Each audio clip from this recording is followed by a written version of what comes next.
We've all got two wolves in us, a good one and a bad one, and they both want to eat. The best I can tell, we just got to feed that good one a little more than the other one. Happiness is an emotional response to an outcome. If I win, I will be happy. If I don't, I won't. It's an if-then, cause and effect, quid pro quo standard that we cannot sustain because we immediately raise it every time we attain it. You see, happiness demands a certain outcome. It is result reliant. And I say if happiness is what you're after, then you're going to be let down frequently and you're going to be unhappy much of your time. Joy, though, joy is a different thing. It's something else. Joy is not a choice. It's not a response to some result. It's a constant. Joy is the feeling that we have from doing what we are fashioned to do, no matter the outcome. Now, personally, as an actor, I started enjoying my work and literally being more happy when I stopped trying to make the daily labor a means to a certain end. For example, I need this film to be a box office success. I need my performance to be acknowledged. I need the respect of my peers. All those are reasonable aspirations, but the truth is, as soon as the work, the daily making of the movie, the doing of the deed became the reward in itself for me, I got more box office, more accolades and respect than I ever had before. See, joy is always in process. It's under construction. It is in constant approach, alive and well in the doing of what we're fashioned to do and enjoying it. And the easiest way to dissect success is through gratitude. Giving thanks for that which we do have, for what is working. Appreciating the simple things we sometimes take for granted. We give thanks for these things, and that gratitude reciprocates, creating more to be thankful for. It's really simple, and it works.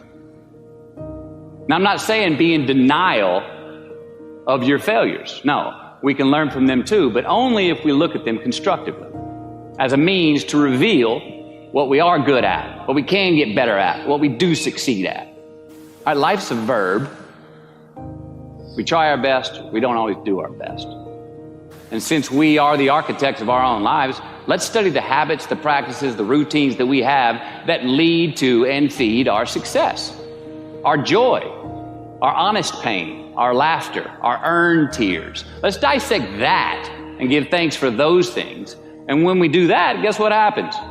We get better at them, and we have more to dissect. It's a get rich quick on the internet, rich is 15 minutes of fame world that we live in, and we see it every day. But we all want to succeed, right? So the question that we got to ask ourselves is what success is to us, what success is to you. Is it more money? That's fine. I got nothing against money. Maybe it's a healthy family.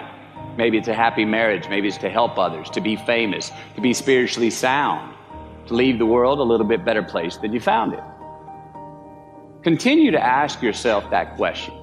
Now, your answer may change over time, and that's fine. But do yourself this favor.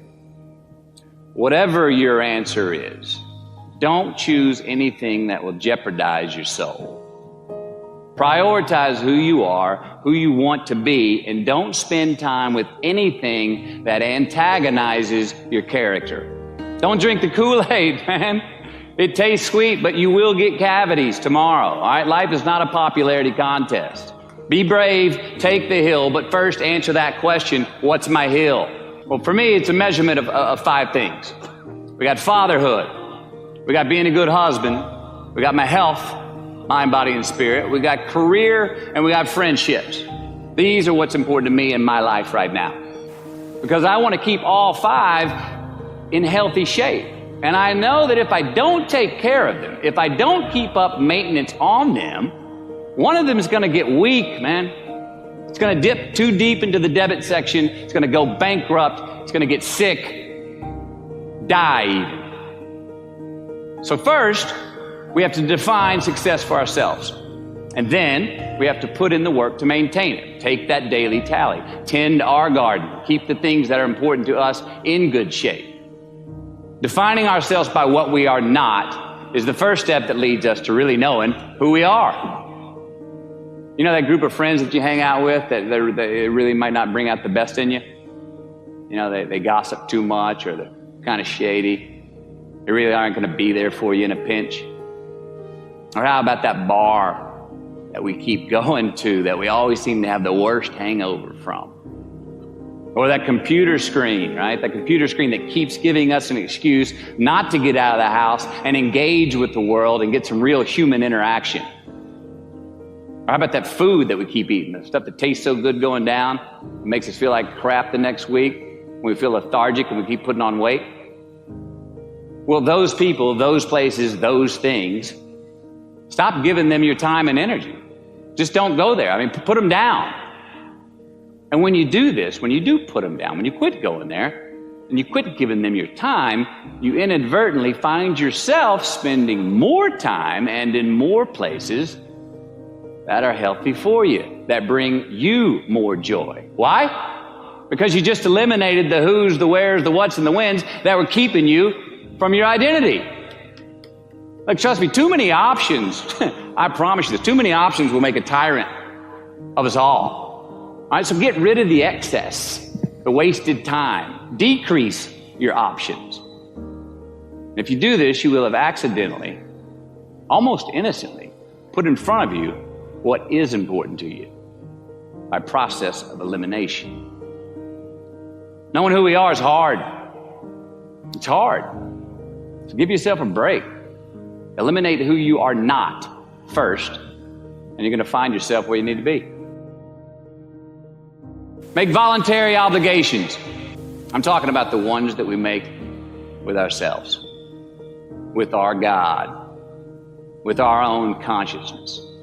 I'm talking about the you versus you obligations. We have to have them. Now again, these are not societal laws and expectations that we acknowledge and endow for anyone other than ourselves. These are faith-based obligations that we make on our own. These are not the lowered insurance rates for a good driving record. You will not be fined or put in jail if you do not gratify these obligations I speak of. No one else governs these but you. They are your secrets with yourself, your own private counsel, personal protocols. And while nobody throws you a party when you abide by them, no one's going to arrest you when you break them either, except yourself. An honest man's pillow is his peace of mind.